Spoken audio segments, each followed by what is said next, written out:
I never thought my life would turn into a story people would listen to. I was just a grandmother living a quiet life in a small American town. Every morning I woke up before sunrise and made coffee in my old kitchen. The house was always silent except for the ticking clock on the wall. That silence did not come from peace, it came from loss. Years ago my husband passed away after a long illness. Since then the house felt bigger and colder every single day. My son used to call often when his daughter was little. I remember holding my granddaughter for the first time. Her tiny fingers wrapped around mine and I felt alive again. Back then I believed family would always stay close. I trusted that love was stronger than time and distance. But life slowly started changing in ways I did not expect. My son got busy with work and responsibilities. My daughter-in-law became distant and quiet around me. Phone calls became shorter and visits became rare. I told myself this is normal, this is how life goes. Still every night I sat by the window waiting for a call. Some days, weeks passed without hearing their voices. I kept smiling when neighbors asked about my family. Inside my heart felt heavy and confused. I started writing my feelings in a notebook. Words were the only thing that listened to me. I wrote about love, about waiting, about being forgotten. I did not know this pain was only the beginning. Something was coming that would change me forever. A moment that would break me and rebuild me. At that time, I was just a grandma with memories. Memories of laughter, holidays, and bedtime stories. I believed those memories were enough to survive. I was wrong. One afternoon, I received a message that shocked me. It was about an event I thought I would be part of. An event that every grandmother dreams of. I read the words again and again, trying to understand. My hands started shaking and my heart sank. That day I learned how invisible I had become. And that is where my real story begins. The message stayed on my phone like a wound that would not close. It said there would be a wedding in the family. My granddaughter's wedding. But my name was not mentioned anywhere. At first I thought it was a mistake. I reread every word slowly, hoping I missed something. I waited for another message or a call to explain. Nothing came that day or the next. My chest felt tight and my thoughts would not rest. I remembered teaching my granddaughter how to walk. I remembered packing her lunches when she stayed with me. I remembered holding her when she cried at night. All those memories played in my mind like a movie. I kept asking myself, how could I not be invited? I finally gathered courage and called my son. His voice sounded nervous and rushed. He avoided my questions and spoke in short answers. When I asked directly, he went silent. Then he said something that broke my heart. "Mom, it is better if you do not come." He said it was complicated and awkward. I asked what I did wrong. He said it was not about that. Those words hurt more than anger. Not knowing the reason felt worse than blame. After the call ended, I sat on the couch for hours. The house felt emptier than ever before. I looked at old photo albums for comfort. Smiling faces stared back at me. I wondered when love turned into distance. That night, I did not sleep at all. I cried quietly so the walls would not hear. I questioned my worth as a mother and grandmother. I blamed myself for things I could not name. The wedding date came closer each day. I imagined everyone celebrating without me. The thought made my stomach ache. I told myself I would stay strong. But strength was hard to find in loneliness. I decided I would not beg or argue. I would respect their decision even if it hurt. I did not know this choice would lead me somewhere unexpected. A place of pain but also purpose.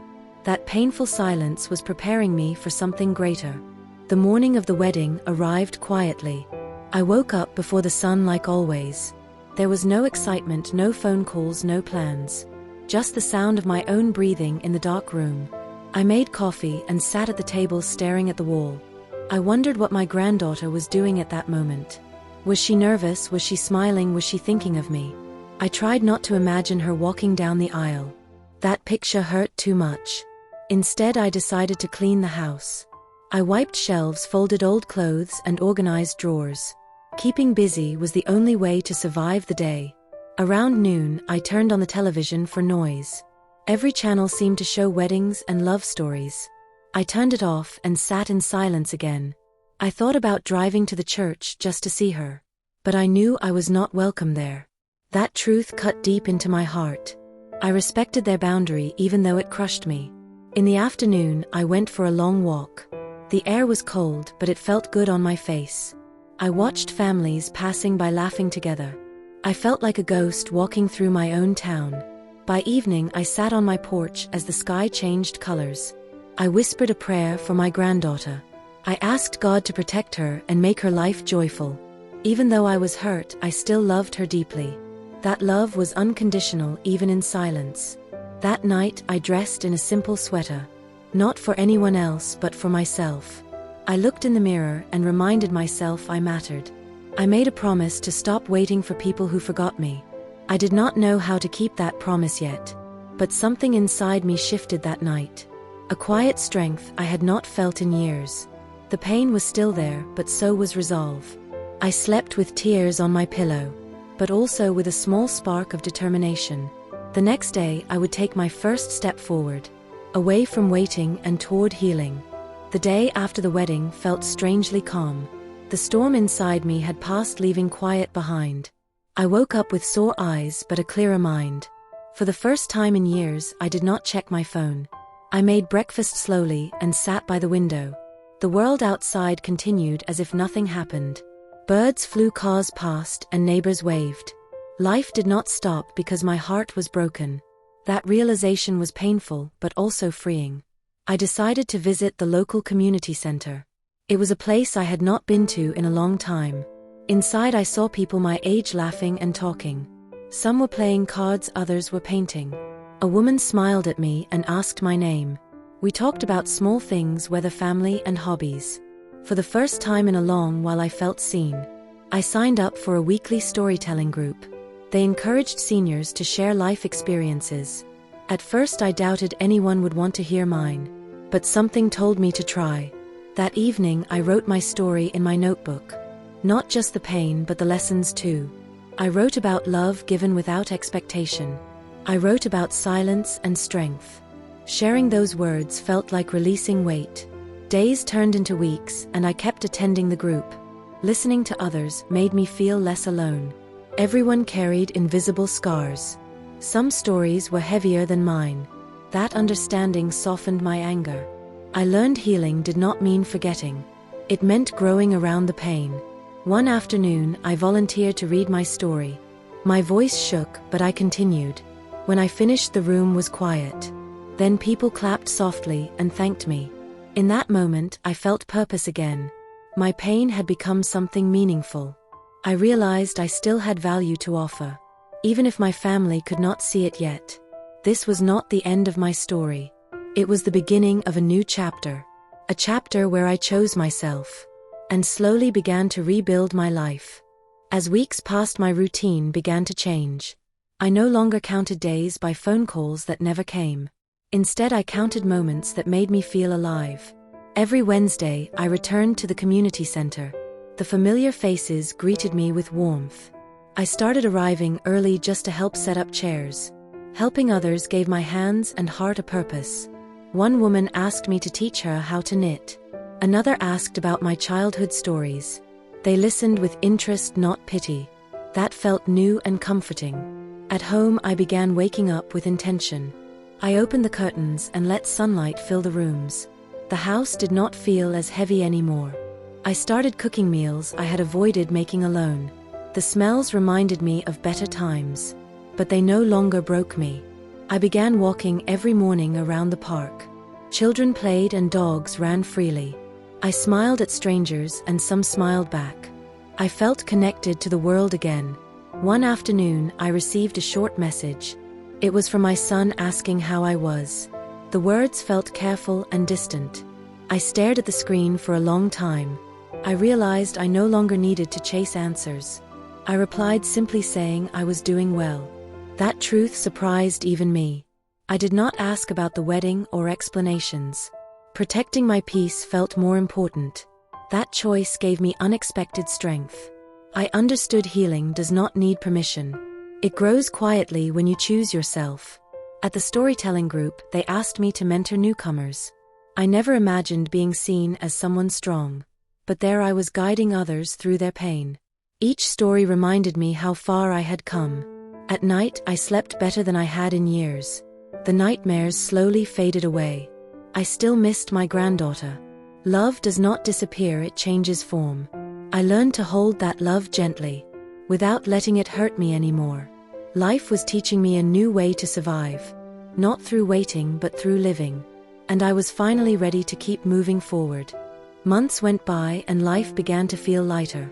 The community center became my second home. I had friends, now people who cared about me. We shared laughter and tears and quiet moments. I started journaling every day about small victories. The joy of making someone smile, the beauty of a sunset. Even the simplest things felt extraordinary. One morning, I decided to take a trip to the city. I wanted to explore places I had only read about. The streets were busy, cars honked, and people hurried. I felt small but alive in the crowd. I visited museums, parks, and cafes. Every step reminded me I still belonged in the world. I bought a small notebook and wrote my reflections. I noticed my granddaughter's favorite flowers in a shop. A wave of nostalgia washed over me, but it did not hurt. I smiled thinking about her running through the garden. I realized love does not fade, it transforms. I did not need permission to feel proud of her. That night, I returned home with a renewed spirit. I cooked a special dinner and sang softly to myself. I felt the warmth of my own company. Days later, I received an invitation from my granddaughter. She wanted to show me her wedding pictures. Her message was shy but sincere. I smiled and prepared for the visit. I realized I no longer needed validation from anyone. Love and respect begin with oneself. The day she arrived, my heart swelled. She ran into my arms and hugged me tightly. All the pain of being left out melted for a moment. We looked at the pictures together, laughing and sharing stories. Her joy became mine and my joy hers. I realized forgiveness does not mean forgetting. It means choosing peace over resentment. That evening we talked for hours about her life. I listened and offered advice gently. The connection we had was never truly lost. It was only waiting for the right moment to return. And I finally understood the power of patience. Healing takes time, but it always arrives. Sometimes in unexpected ways and beautiful forms. After that visit, I felt a new energy inside me. I woke up each morning excited to live. I continued attending the storytelling group. Sharing my experiences with others became a mission. People began calling me a source of inspiration. I did not seek recognition, but it felt rewarding. I organized small events at the community center, teaching knitting, painting, and storytelling. Each activity reminded me I could still contribute. I volunteered at local charities, helping families in need. Seeing smiles on children and parents filled my heart. I realized giving made me feel whole again. One afternoon, my son came to visit unannounced. His eyes held guilt and hesitation. I welcomed him but kept my distance. He apologized for everything he had done. I listened quietly without interrupting. Hearing his words was strange and unfamiliar. I did not immediately forgive, nor did I forget. I simply acknowledged my feelings and my growth. That day, I understood the difference between love and approval. My love for my family remained intact, but my self-worth no longer depended on them. I focused on what I could control, my actions and choices. I invited him to the community center to see my work. He observed quietly as I guided newcomers through storytelling. For the first time, he seemed to see me clearly. Not as a grandmother waiting silently at home, but as a woman strong, resilient, and full of life. We talked about the past without blame. We shared memories, both painful and joyful. By the end of the day, a small bridge had begun to form. I realized reconciliation takes patience, understanding, and courage. I went to bed that night feeling lighter than I had in years. The house no longer felt empty. It was filled with hope and new beginnings. And for the first time, I believed I could thrive independently. Winter came slowly and painted the town in white. The snow covered rooftop streets and parks. I enjoyed walking carefully through the cold, crisp air. My granddaughter called, often sharing stories of her new life. We laughed about memories and created new ones over the phone. I began teaching a small knitting class at the community center. People of all ages came to learn and share their experiences. I found joy in teaching patience and creativity. One evening I was asked to speak at a local school. They wanted me to share my story of resilience. Standing in front of students, I felt nervous but strong. I told them about love, loss, forgiveness, and finding purpose. They listened attentively, asking questions and taking notes.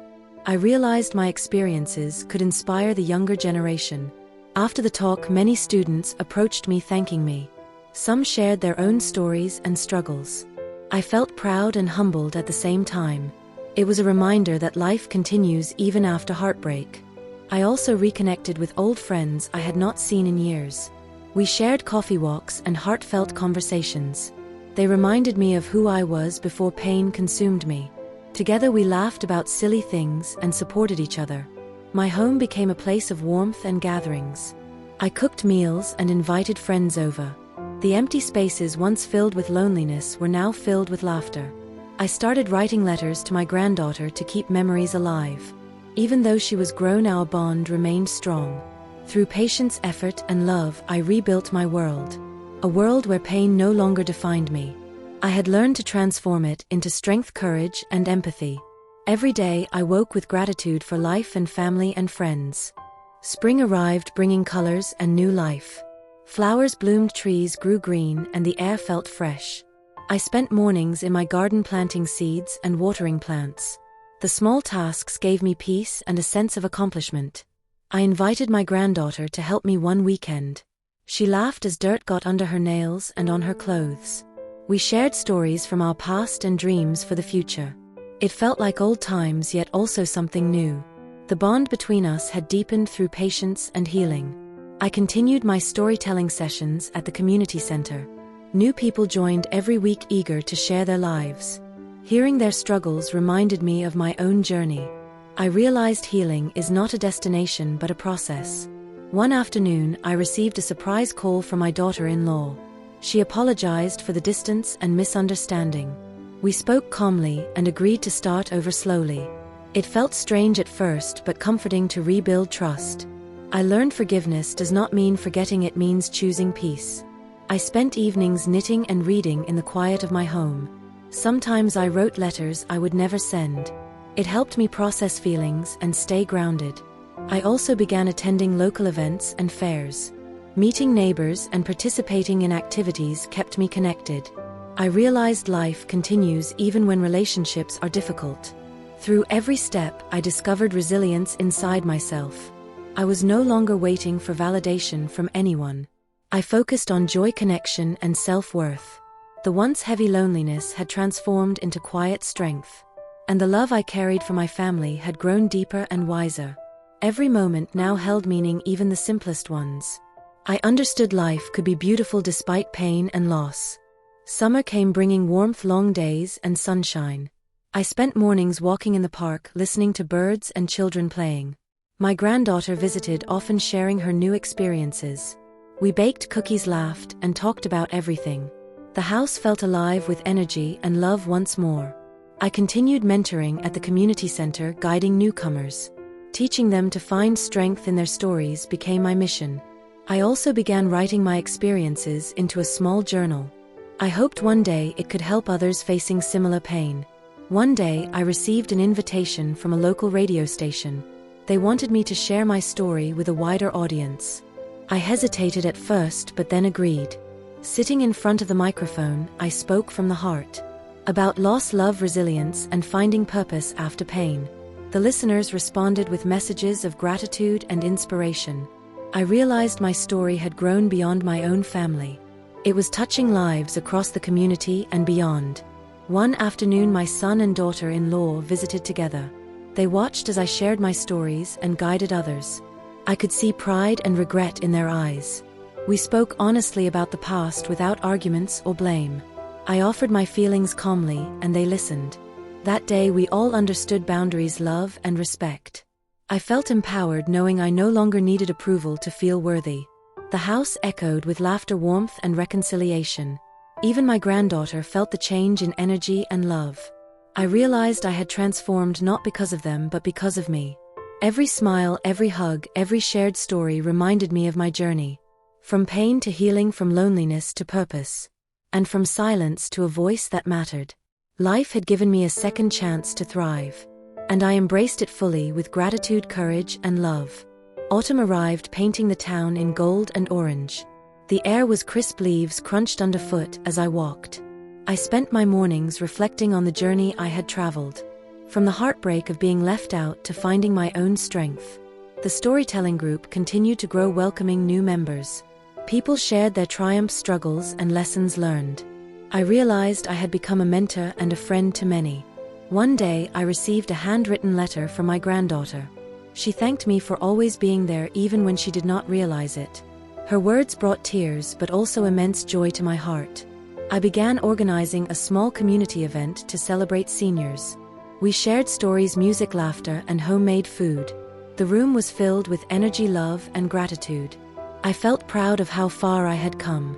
My family attended the event, quietly observing my work. They watched as people appreciated my guidance and compassion. It was a silent acknowledgement of my growth and resilience. I no longer needed their validation to feel complete. The connection I shared with my granddaughter grew stronger. We spent more time together, baking, gardening, and talking. Even my son and daughter-in-law slowly learned to respect my space. I continued my daily walks, journaling, and teaching. Every moment of life became intentional, meaningful, and full of love. I realized the world is vast, yet connections can be nurtured anywhere. Healing does not erase the past, it transforms it into wisdom. I learned patience, courage, and empathy are the most powerful tools. My life had changed not by waiting, but by taking action. And in that change, I found freedom, peace, and fulfillment. Winter returned with a gentle chill, but my heart felt warm. The holiday season approached, and I decided to host a small gathering. Friends, neighbors, and some family were invited to my home. I decorated simply with lights, candles, and homemade treats. The house was filled with laughter, conversations, and the aroma of food. My granddaughter helped me bake pies and cookies, sharing stories of school and friends. The community center members joined, sharing songs and laughter. I realized this celebration was more than a holiday gathering. It was a reflection of the journey from pain to joy, from isolation to connection. Even my son and daughter-in-law attended and participated. We shared memories of the past and dreams for the future. I noticed a new level of respect and understanding in our interactions. The storytelling group presented a small performance, sharing their progress and gratitude. I watched with pride and a deep sense of accomplishment. I realized my purpose was no longer defined by waiting for anyone else. It was defined by the love I shared and the impact I created. That evening we exchanged gifts, laughter, and hugs. The warmth of human connection filled every corner of the home. I saw the sparkle in my granddaughter's eyes and felt peace. The journey had been long, painful, and transformative. I understood that love, patience, resilience, and forgiveness shape our lives. I slept that night with a heart full of gratitude, hope, and fulfillment. The past no longer held me captive. I had learned to create joy and meaning regardless of circumstances. And I embraced the future with courage, strength, and love. My story had become a story of empowerment, healing, and inspiration. Spring arrived once more, and with it a sense of renewal and hope. I woke up early, feeling the sunlight spill into my room.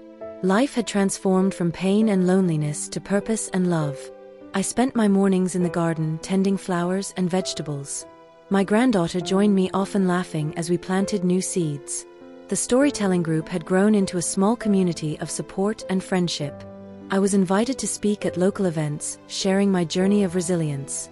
Every time I shared my story, I felt the weight of my past lift. One day my son and daughter-in-law surprised me with a small celebration.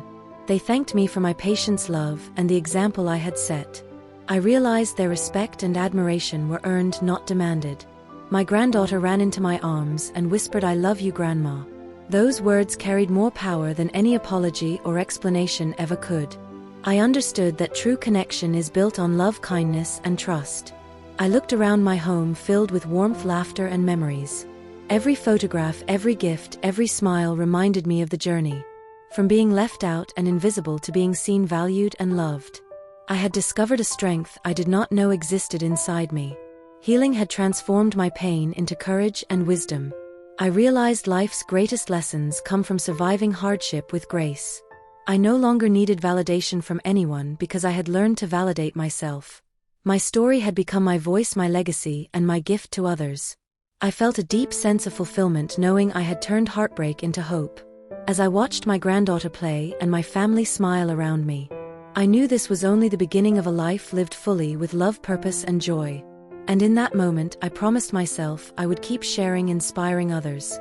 Because the journey from trauma to triumph is worth every step and every tear. My life had been rewritten, and now I was the author of every beautiful chapter ahead.